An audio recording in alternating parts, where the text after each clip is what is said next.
If you want to get lost in a Japanese forest, you don't need ghosts. You need a wide, flat sea of trees. Roots like knotted ropes underfoot. No wind. No sun on the ground. No straight lines anywhere. We call ours the Sea of Trees too, even though it's not the famous one. Less crowded, the tourism pamphlet says, like that's a good thing. I've lived in the village at the edge of it my whole life. When I was a kid, the elders only talked about the forest in low voices. The trees drink sound. Don't cut straight through. The forest likes to keep pieces of people who rush. Now we talk about it in English. Please stay on the trail. Don't go past the rope. GPS is not reliable. We have to say it in English, because lost people bring bad news, and good money. The group arrived on a weekday morning, all bright jackets and noisy backpacks. 3 of them were clearly together, 2 women and a tall man with a camera always in his hand. He had the kind of American English you hear in travel vlogs. "This is Ren," he said to his phone as he pointed it at me. "Our local guide for the Aokigahara-style mystery forest tour." "Say hi, Ren." "It's not that forest," I said automatically. "It's just a sea of trees. Smaller. Safer." The women laughed. "Cuter version," one said. The man winked at the camera. "You heard it here first, guys. This is the diet edition of the suicide forest." He said the word too easily. Like it was just another hashtag. Like it didn't leave stains when you dropped it. I forced my polite smile. "We do not use that name here," I said. "And this is not content. It is a real place. Please listen to the rules." He did that thing I've seen 1,000 tourists do. He nodded while not listening. The camera never left his hand. I gave them the talk at the trailhead. The same speech, every time. "Stay behind me," I said. "If you fall behind and can't see anyone from our group, stop and call out. I will answer. If you hear someone calling your name from deeper in the forest, do not answer. Even if it's you," one of the women asked. "If you can't see me," I said, "it isn't me."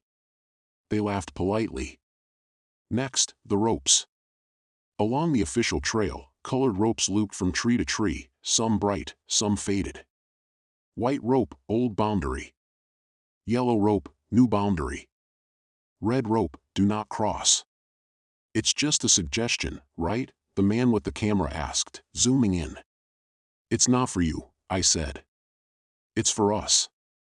So we remember where people stopped coming back." He looked delighted.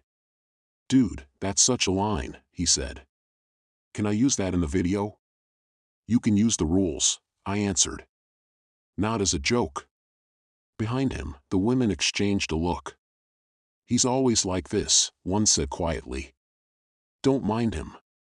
I minded him. But he was paying. So I turned and led them into the trees. The first thing the forest takes is the sky. 10 meters in, the path turned from dusty brown to deep green brown, covered in fallen leaves that never quite rotted. The air cooled. The noise of the village dropped away, like someone had shut a door. Birds called somewhere far above, but their voices sounded like they were coming from underwater. The man kept up a running commentary for his viewers. "Guys, this is insane," he whispered. "The atmosphere changes like, immediately. You can feel the vibes. They say compasses don't work here because of the rock under the forest. We're gonna test that later." "Please don't," I said over my shoulder. "If your compass is wrong and you are sure you're right, that's the most dangerous combination." He laughed. Spoken like a true horror NPC, he told his camera. The women dropped back to walk beside me. "Sorry," one of them said in slow Japanese. "He's excited. He loves scary places." "Scary is fine," I said. "As long as he also loves coming back." They both went quiet at that. I pushed down a familiar irritation. It's not their fault, I reminded myself. The internet strips stories from places and sends them back with filters on. They'd seen other forests, other tales, turned into entertainment so many times. Why would they believe this one was different? About 40 minutes in, we reached the first rest point. A slight widening of the path, a crooked wooden bench someone had carried in years ago, now tilted by roots. I checked my watch. We weren't making bad time. 5-minute break, I said. Drink water. Take pictures only from the path. If you need the toilet, hold it. That got a small laugh. I let them take photos. I even pointed out a hole in the ground where roots had created a natural arch. It always looked good in pictures. The man with the camera asked for a shot of me and the others. Group photo, he said. Ren, come on, you need to be in one or my audience will think you're a ghost. I almost said, maybe that would make them more careful. Instead, I stood at the edge next to the two women. He set his phone on a tiny tripod, timer blinking red, and hurried to stand in front of us, arms spread wide. 3, 2, 1. The shutter clicked. We checked the photo. 4 people in the center. Trees behind. Breath steaming faintly in the cool air. Everything normal, except... Whoa, one woman said, zooming in. What's that? In the gap between 2 trunks behind us, where my memory said there had only been shadow, the camera had caught a thin, pale shape. Not a face. Not clearly. Just a vertical suggestion of someone standing sideways, hair hanging forward, the edge of something white covering the lower part of the head. Mask, the man said, delighted. Dude, did we just catch a forest ghost? It's just Paraido, whatever, the other woman said. The thing where your brain makes faces out of nothing. Pareidolia, I supplied automatically. The man grinned. Wow, we got a science word from our guide. This is legit, guys. He put the camera away. I told myself the shape was nothing. That I would walk past that exact spot on the way back and see only trees. That the shiver in my spine was because the air was cold. We moved on. He left the path about an hour later.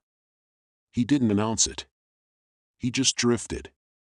One moment he was behind me, too close, filming my shoulder as I pointed out the sharp turn where the trail looped back. The next, I heard the scrape of shoes on rock to the right. I turned. He was 10 meters off the path, picking his way between the roots, holding his phone above his head for signal. Mr. Daniel. I called, louder than I meant to. Back on the trail, please. He waved with his free hand. Relax, he said. It's just for a second. I want to get a shot without the ropes in the way. Red rope rattled faintly where he'd brushed it aside. Anger flared in my chest. The ropes are not for decoration, I said. Come back. Now. He sighed theatrically for his viewers. You hear that, guys, he said. Our guide is mad. But don't worry, I've got offline maps. I can see the trail right here. He turned his screen toward me. A blue dot pulsed somewhere in a blob of green. The line of the trail curved around it, neat and confident. That's a drawing, I said. This, I tapped the ground with my stick, is the forest. Which one do you think has been here longer? One of his friends snapped.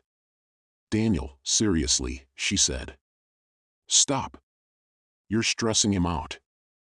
He rolled his eyes, but he started back toward us. That's when his foot slipped. Not far. Not deep. Just a step onto what looked like solid ground and wasn't.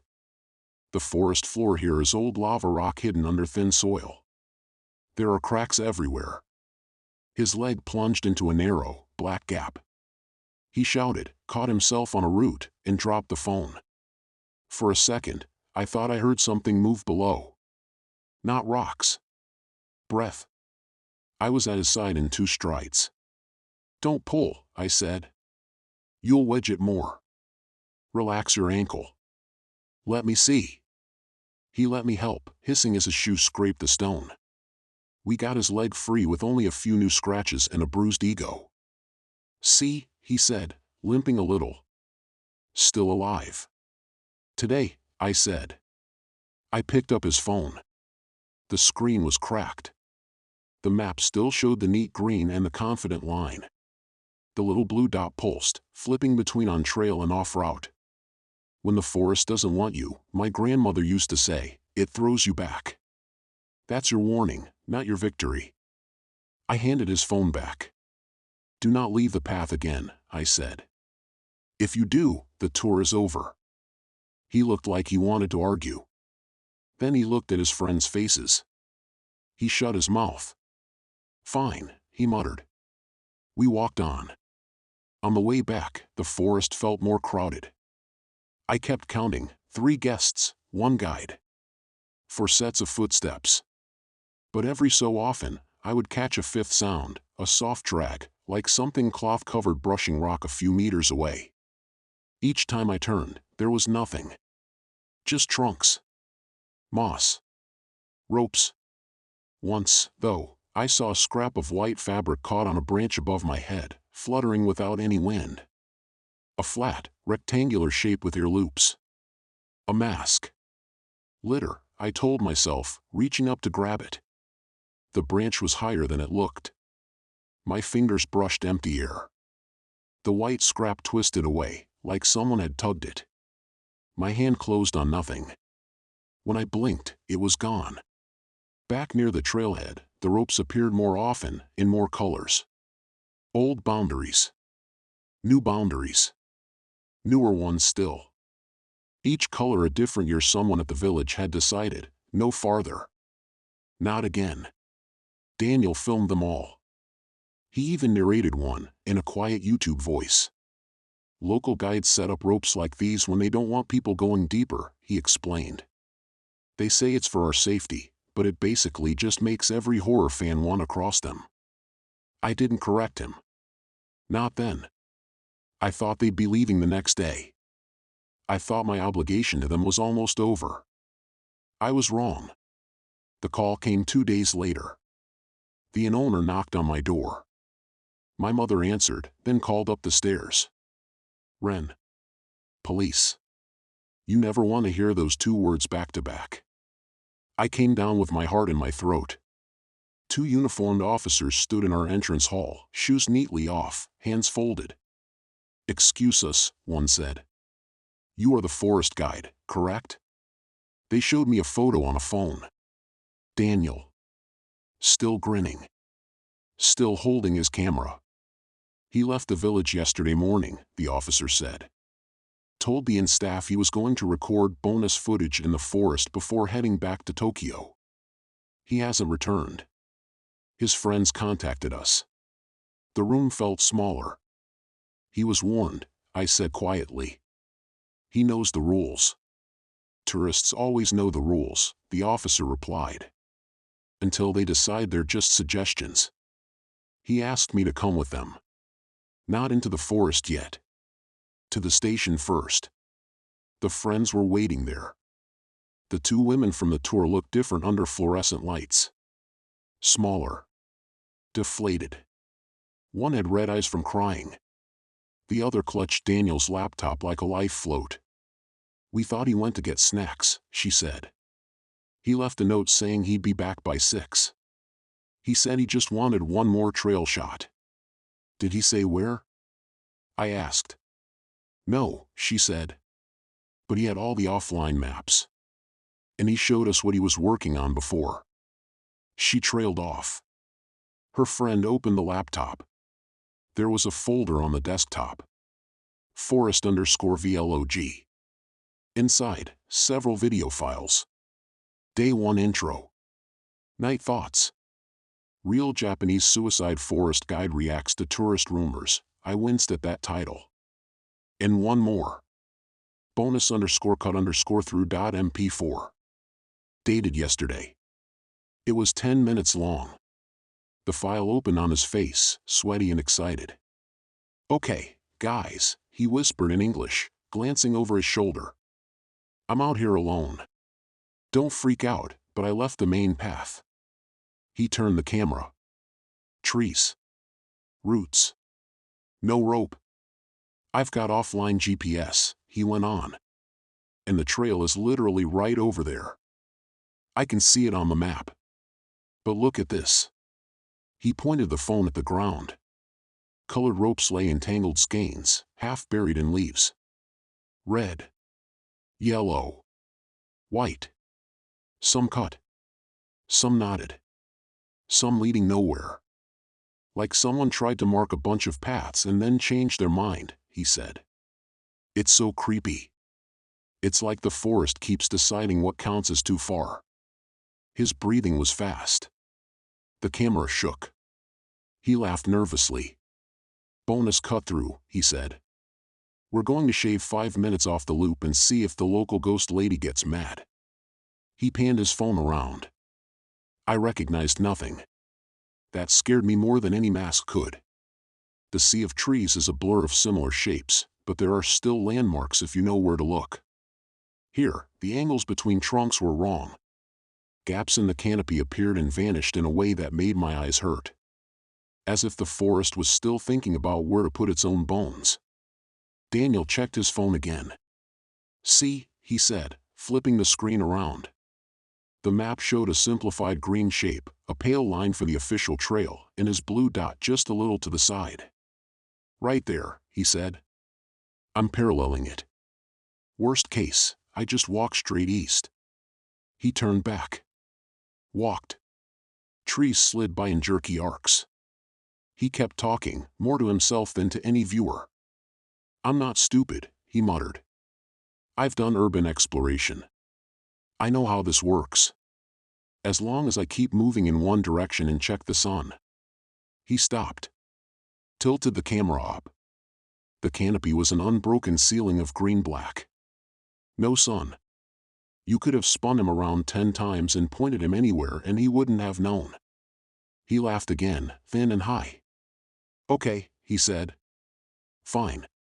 Compass time. He pulled a small compass from his pocket and held it level. The needle wobbled. Settled. Wobbled again. Spun a slow circle, like it was thinking. He zoomed in on it. Yeah, that's totally normal, he joked. Turn off the camera, I muttered at the screen. Turn around. Call for help. Do the boring, safe thing. Of course he didn't. The forest on video doesn't look like a threat. It looks like promise. More trees. More content. More proof you did something dangerous and walked away. He kept going. His jokes dried up. His breath grew harsher. The timer on the video ticked. 6:12. 7:03. 8:47. At 9:10, he stopped again. Okay, he panted. This is stupid. I should be back on the trail. I've been walking straight. The map says I'm literally on top of it now. He turned the phone to show the screen. The trail line and his blue dot were perfectly overlapped. Behind the glass, the app thought he was safe. Around him, there was no path. No rope. Just trees, pressing closer now. Their roots rose in ridges like frozen waves. Their trunks leaned in, somehow thicker than before. It felt like watching someone walk deeper into a throat. On the screen, he turned in a tight circle. This isn't funny, he said, voice cracking. Okay. I'll just call Ren. He said if I yell, he'll answer, right? He lifted his head and shouted. Hey! Guide-san. Ren. I'm off the path. His voice bounced off the trunks. Came back thin and wrong. He tried again. Hello? Silence. Then, faintly, from the left side of the phone's microphone, we heard it. Daniel. A woman's voice. Not close. Not far. Not quite echo. The two women beside me clutched each other's sleeves. That's me, one whispered. That sounds like me. On the screen, Daniel whipped his head around, camera swinging wildly. Karen, he called. Is that you? Where are you? Daniel. The voice said again. Not exactly the same. Like a shortcut version, copied and pasted slightly off. Don't answer, I found myself whispering. She's not where you think she is. He answered. "Hui," he shouted, crashing through some brush toward the sound. "Keep talking." "I can't see you." "Daniel," the voice said again, from somewhere else this time. "You're right, here." The picture broke into static for half a second. When it cleared, the trees looked different. Not because they moved. Because the gaps between them were gone. They stood closer now, shoulder to shoulder, bark almost touching bark, no corridors left wide enough for a person. Only a narrow, uneven path straight ahead, just wide enough for feet. The kind of path that felt like a decision had already been made on your behalf. On the video, Daniel was crying now. He wasn't weeping loudly. His eyes were just leaking steadily, like his body had decided it didn't have the energy to keep everything inside. "I get it," he choked. "Okay? I get it. I shouldn't have come off the path. I'm sorry." The voice of someone trying to negotiate with an earthquake. He looked at his phone one last time. The battery icon flashed red at 1%. The GPS stuttered, zoomed out, flicked his blue dot across the map like a thrown seed. For a second, the location label in the corner glitched. No longer our prefecture. No longer any prefecture. Just location, ineligible for display. The camera swung up as a shape appeared between the nearest two trees. White. Rectangular. Flat. Like a signboard hung too low. It was a wooden post. Old. Half-rotted. On our tours, I never take people near the memorial markers. They make everything too real. But I'd seen posts like this before, deeper in, each one carved with kanji, names, prayers, dates. This one was blank. At first. As the camera zoomed in, carving lines appeared where the wood had been smooth. Not in Japanese. In rough, shaky English. "Don't trust the map. The forest changes after you look away." The video ended there. The playback bar went gray. The officers closed the laptop. Nobody spoke for a long time. We searched, of course. We always search. The forest doesn't just take someone and leave nothing. It leaves traces. Sometimes. We went in teams with radios and bright tape, careful to extend the known paths without breaking the forest's back. We found old ropes, snapped and knotted. We found shoes, more than one pair, never in the same place. We found one of Daniel's energy bar wrappers, wedged under a root near where the official trail curves away. We did not find Daniel. We did not find the blank post. We did not find the place where the trees stood too close and the compass spun like an eye rolling in its socket. After 3 days, the official search scaled back. "We'll keep an eye out," the officer said. "If anything turns up, we'll let you know." Back at home, my mother left salt at the door. "Not for him. For me." "You're too soft," she said. "You bring forest things back in your hair." I wanted to argue. But that night, when I looked in the mirror, I saw a small green leaf clinging to my jacket collar that I didn't remember brushing against. I flicked it into the trash. It stuck to my finger. People online thought it was fake, of course. Daniel's last upload went up by itself somehow, scheduled ahead of time. Forest vlog, bonus cut through Lost in Japan? Hundreds of comments. Arg? Nice editing, bro. No way a real place would let a guide do this. This is why you don't go to Aokigahara, lol. Those GPS glitches are a filter. His friends begged the platform to take it down. They didn't. It performed too well. Viewers loved the part where his voice started to crack. Loved the sign that carved itself. Loved to argue about whether the last few seconds were real, missing, or censored. I swear it jumped like something was about to step out, one wrote. Replay 852, you can see a face in the trees, another insisted. No one mentioned the part that scared me most. The moment when the location label changed. When the forest stopped being on any map. When it made its own. I rewatched that part too many times. In the end, it wasn't the video that made me stop. It was my own tours. One afternoon, weeks later, I took another group into the forest. New tourists. New jackets.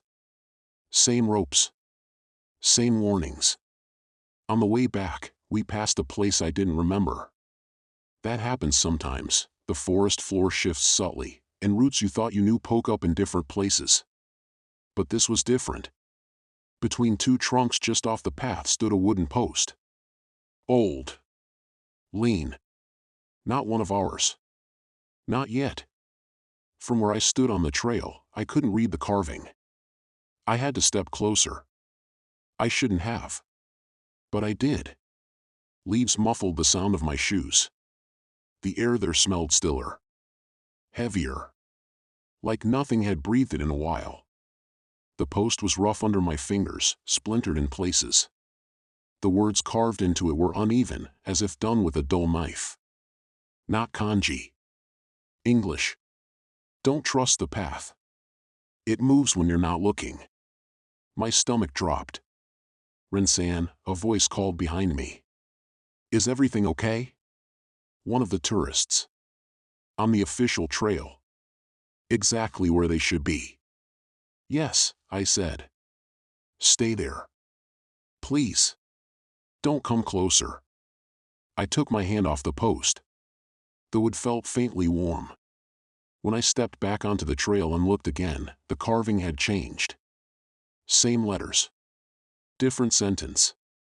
This way back. An arrow etched beneath, pointing downhill. Behind me, leaves rustled.